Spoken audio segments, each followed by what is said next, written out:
রিমি নামের এক ছোট্ট মেয়ের ছিল আকাশ ছোঁয়া স্বপ্ন। জন্মদিনে সে লাল রঙের একটা বিশাল বেলুন উপহার পেল। বেলুনটা যেন আকাশের দিকে তাকিয়ে হাসছিল আর বলছিল, আমায় উড়িয়ে দাও।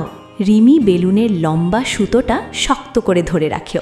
বেলুনটা ধীরে ধীরে উপরে উঠতে লাগলো, যেন একটা লাল পাখি মেঘের দেশে পাড়ি দিচ্ছে। রিমি অবাক হয়ে তাকিয়ে থাকল।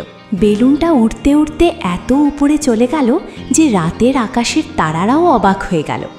মিটমিট করে জ্বলা একটা ছোট্ট তারা ভাবল, আরে এটা আবার কি? ছোট্ট তারাটা সাহস করে বেলুনের কাছে এগিয়ে এলো। সে আলতো করে বেলুনটাকে ছুঁয়ে দিল।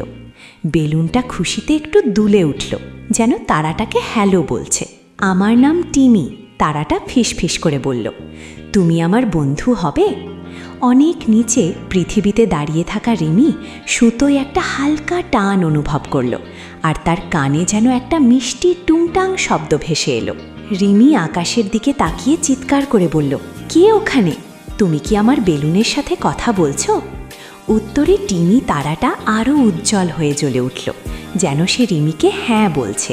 টিমি ঠিক করল রিমিকে রাতের আকাশের জাদু দেখাবে। সে বেলুনটাকে পথ দেখিয়ে নিয়ে চলল ছায়াপথের পাশ দিয়ে, যেখানে হাজার হাজার তারা নদীর মতো বয়ে চলেছে।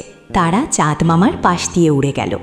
চাঁদ মামা তাদের দেখে মিষ্টি করে হাসল আর একটা চোখ টিপ দিল, যেন সে তাদের এই মজার অভিযানে খুব খুশি হয়েছে। ভোরের আলো ফুটতে শুরু করল। টিমির বাড়ি ফেরার সময় হলো।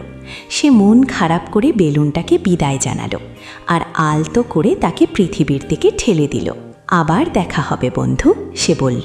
রিমি চোখ খুলে দেখল সে তার উঠোনে ঘাসের উপর শুয়ে আছে।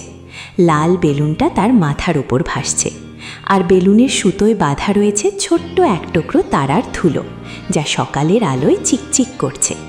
রিমি বুঝল তার রাতের অভিযান স্বপ্ন ছিল না,